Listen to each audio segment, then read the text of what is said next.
It's the year 2025. A new variant, NB.1.8.1, is causing a lot of worry around the world. This variant is spreading super fast in communities. It's putting our health systems to a tough test once again. Lots of people are asking, what does this mean for us? Should we be worried? The appearance of NB.1.8.1 reminds us that SARS-CoV-2 is a tough opponent.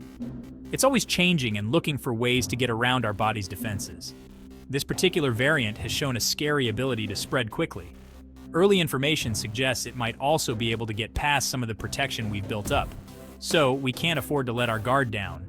Health experts all over the world are watching NB.1.8.1 very closely.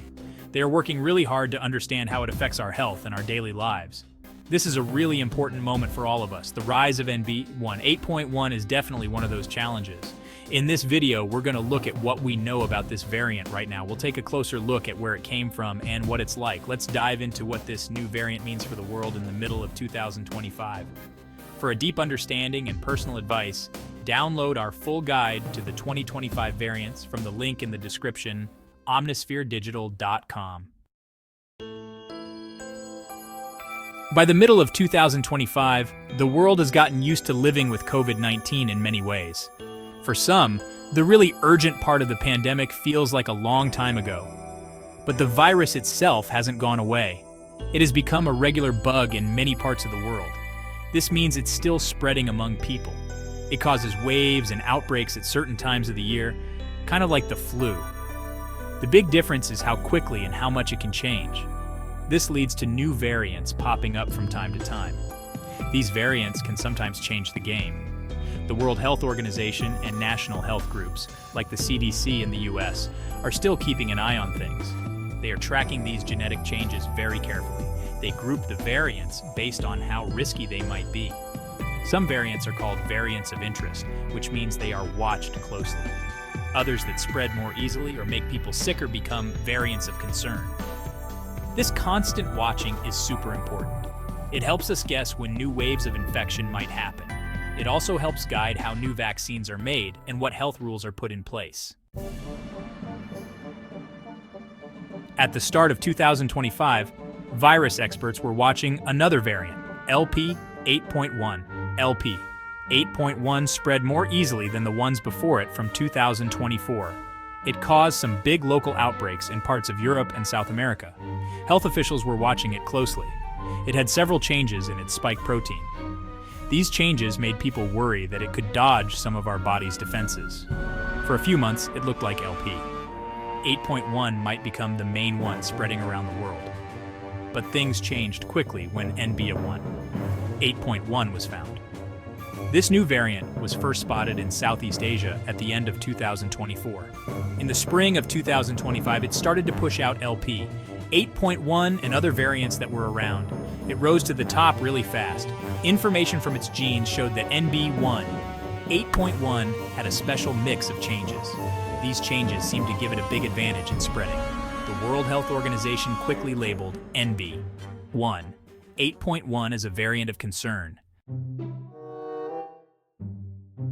To really understand NB.1.8.1, we need to look at its genetic code. Viruses, like all living things, have genetic material.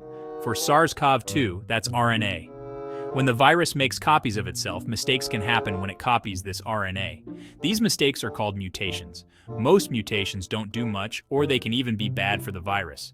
But some mutations can give the virus new advantages. These advantages might include spreading more easily, or helping it hide from our immune system. NB.1.8.1 has collected several of these important mutations. Scientists are especially looking at the mutations in NB.1.8.1 spike protein. The spike protein is the tool the virus uses to get into our cells. Some key mutations found in NB.1.8.1 include changes like SL452R and SF486P, which we've seen in older variants.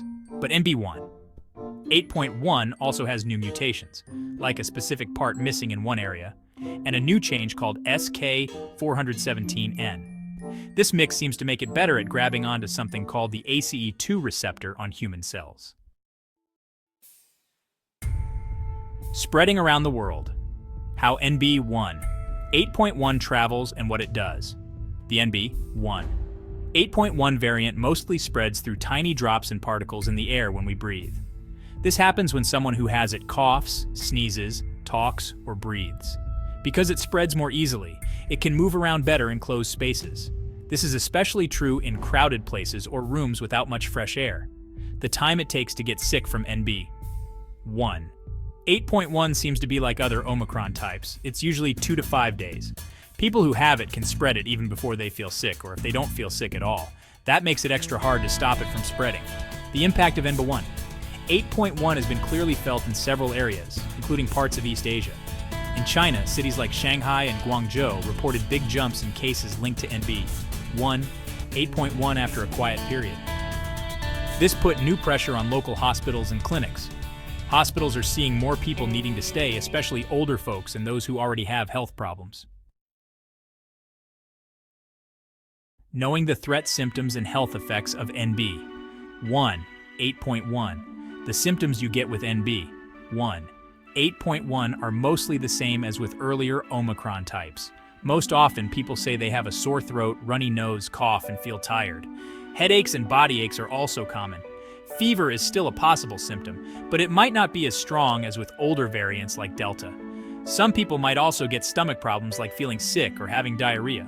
Losing your sense of taste or smell, which was common with early COVID-19, seems to happen less with NB.1.8.1, but it still can. As for how serious it is, the latest information on NB.1.8.1 is still being looked at carefully.